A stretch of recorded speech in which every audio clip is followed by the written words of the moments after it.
Ei, meus amores, tudo bom? Hoje, na nossa aula de História e Geografia, nós falaremos sobre a formação do povo do Espírito Santo.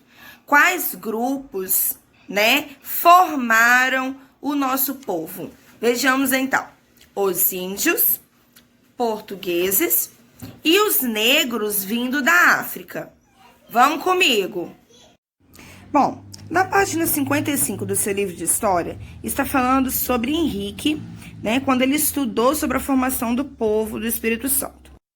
Mesmo Henrique sabendo que as lutas contra as invasões estrangeiras e os índios ferozes iriam continuar por muito tempo, ele decidiu que não mais participaria dessas guerras e decidiu que defenderia apenas as terras dele. Ganharia dinheiro com a lavoura de açúcar, criaria os seus filhos e estudaria com o povo capixaba, que começava a se formar. A palavra capixaba significa roçado, na língua tupi. Roçado é a preparação da terra para o plantio. A miscigenação de vários grupos, cuja base é formada por portugueses, indígenas e negros vindos da África, é que formou o povo capixaba. Então, nós vamos estudar um pouquinho, falar sobre cada grupo desse, iniciando pelos índios. O índio foi o primeiro habitante dessa terra. Os tupis-guaranis, tupiniquins, tupinambás, temiminós e pataxós viviam pertinho do mar, no litoral. Eles eram rivais da nação dos Gês, os botocudos, chamados também de aimorés ou tapuias. Esses moravam no interior, certo? Já próximo ali de Guarapari, encontravam-se pequenos grupos dos temidos goitacazes. Muito bem. Como era o trabalho do índio? Coletivo, ou seja, todos deviam participar. Os índios não pensavam em acumular riquezas ou lucrar com a terra. Eles tinham uma relação harmônica, de harmonia com a natureza, nas praias, nas matas do Espírito Santo. Caçavam, pescavam, coletavam frutos e praticavam a agricultura da mandioca e do milho, apenas para sua subsistência, ou seja, apenas para se alimentar, para viver, não para vender. Suas habitações, ou seja, as suas casas, eram feitas com recursos naturais. E o conjunto das habitações formam uma aldeia. Os índios botocudos do Espírito Santo eram nômades. O que isso significa? Não tem moradia fixa. Eles não paravam por muito tempo em um lugar. Eles não praticavam agricultura. Então, eles se alimentavam, caçavam e quando os recursos da sua alimentação acabavam, eles migravam, mudavam-se para outro lugar. Seus artefatos ainda eram de pedra lascada, enquanto em outras tribos já haviam objetos de cerâmica, porque eles usavam o barro como matéria-prima. Os índios possuíam os líderes como o cacique, que é o líder militar e político, o pajé, que é o xamã, ele é o líder religioso, ou seja, também era uma espécie de sacerdote curandeiro. Adoravam deuses, não apenas um deus como os católicos conhecem. Os deuses que eles adoravam eram Tupã, Anhangá, que eram os deuses do bem e do mal, ou Guaraci e Jaci, que são os deuses do sol e da lua. Eles cantavam e dançavam nas festas religiosas, nos seus rituais de puberdade, as plantações e na colheita, eram as festas que eles faziam comemorações. Então, eles usavam tacape, arco e flecha. A zarabatana era um tubo para lançar setas envenenadas. Jurerê era um índio que vivia nas terras de Henrique, se tornou amigo dele. Nós já falamos sobre ele em outra aula. Ele contou que na tribo dele havia uma história de canibalismo entre os antigos tupis no litoral sul do Brasil. Eles acreditavam que se comessem partes dos corpos do guerreiro capturado, eles adquiriam assim a sua força, valentia, inteligência e coragem. Segundo ele, os tupiniquins tupinambás, eles entravam em combates com o objetivo de capturar prisioneiros vivos, isso mesmo. Esses prisioneiros, eles podiam casar, né, ter filhos ali pela comunidade, mas num dia de festa do calendário da tribo, eles reuniam o prisioneiro e seus filhos e eles eram mortos a flechadas e depois comidos por todos, certo? E era uma prática religiosa e militar também. Agora nós falaremos sobre os portugueses, outro grupo cujo influenciou na formação do nosso povo espírito-santense. Os portugueses eram um povo aventureiro e corajoso. Vieram para o Brasil dispostos a dar um uso econômico para a terra, colonizando e, portanto, dominando ela. Eles trouxeram seu modo de vida, a sua língua, a religião católica, foram os costumes que eles trouxeram para agregar na nossa população, na formação do nosso povo. Vamos falar sobre os portugueses. Eles eram um povo aventureiro, corajoso. Vieram para o Brasil para colonizar e disposto a dar um uso econômico para a terra e assim dominá-la, isso mesmo. Eles trouxeram para nós, atribuindo a língua, a religião católica aos nossos costumes.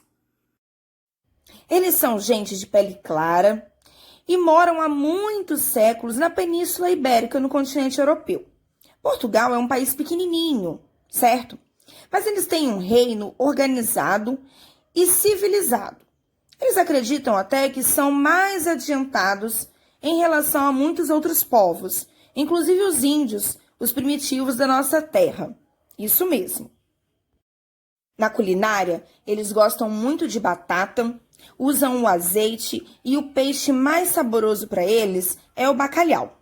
Gostam de doces e um tempero muito utilizado para eles é a noz moscada.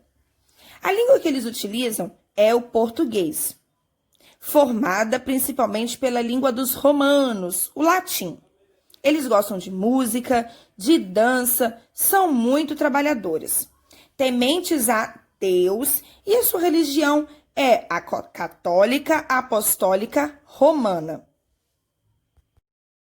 Os portugueses tiveram muitas dificuldades em aceitar o tipo de vida dos índios, mas aos pouquinhos eles foram misturando, unindo a língua ao vocabulário, certo? Possibilitando palavras novas e que essas sim incorporariam definitivamente o nosso modo de falar.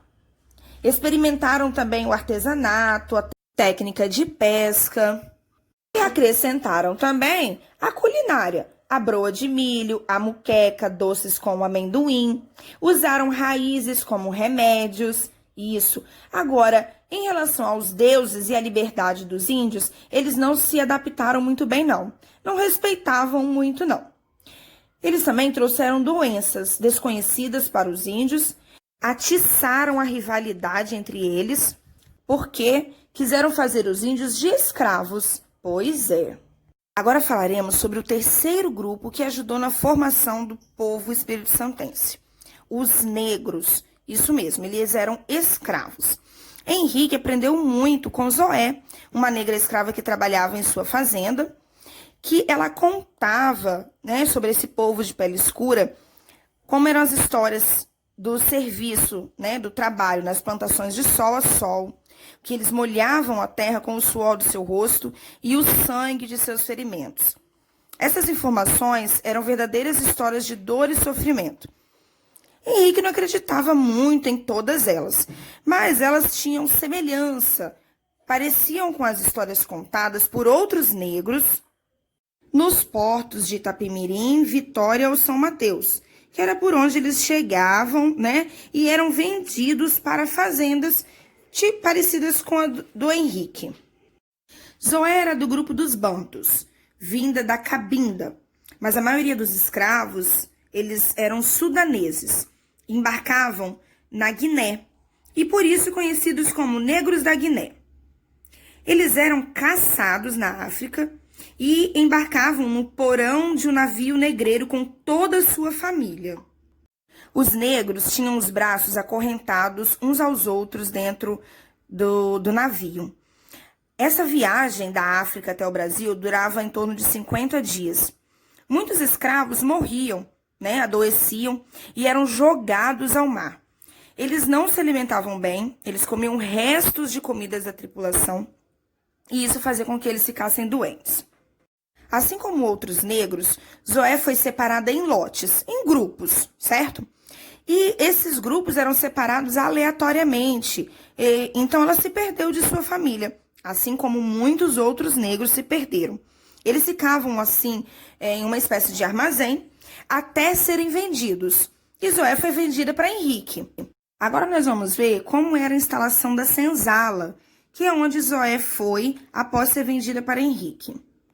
A senzala, como você pode observar nessa imagem, é uma construção de pau a pique, coberta de sapé, com um chão de terra batida. Isso mesmo. Então, o tráfico de escravos era uma atividade extremamente lucrativa para os portugueses, ingleses e espanhóis. Assim, eles enriqueciam às custas dessa gente, porque eles exploravam o trabalho dos negros.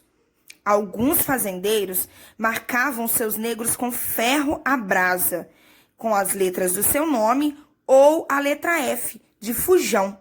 E os negros que fugiam eram capturados nas matas. Isso mesmo. Alguns fazendeiros ainda puniam seus negros com chibatadas ou palmatórias, aqueles negros que trabalhavam dentro da casa grande.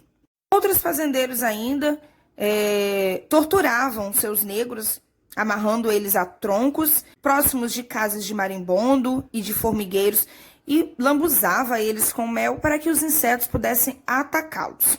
Isso mesmo. Henrique nunca tratou os seus negros dessa forma, os seus escravos. Ele e Raquel tratavam eles melhor, apesar do trabalho duro. Eles trabalhavam muito, certo? Eles também tocavam tambores nas senzalas, dançavam, cantavam. Os negros, eles mudaram muito a etnia quando se juntaram aos brancos, portugueses, e aos índios, certo? A sua religião se uniu ao catolicismo, a sua comida e os seus temperos também começaram a fazer parte da mesa do povo capixaba e de todo o povo brasileiro. E é assim que a gente termina falando sobre esses povos. Espero ter contribuído para que você aprenda um pouquinho mais sobre a nossa cultura e a formação do povo capixaba. Escreva seu nome nos comentários do vídeo para a tia Sam identificar que você assistiu a nossa aula. Qualquer dúvida pode mandar para o WhatsApp da escola. Um grande beijo e até a próxima!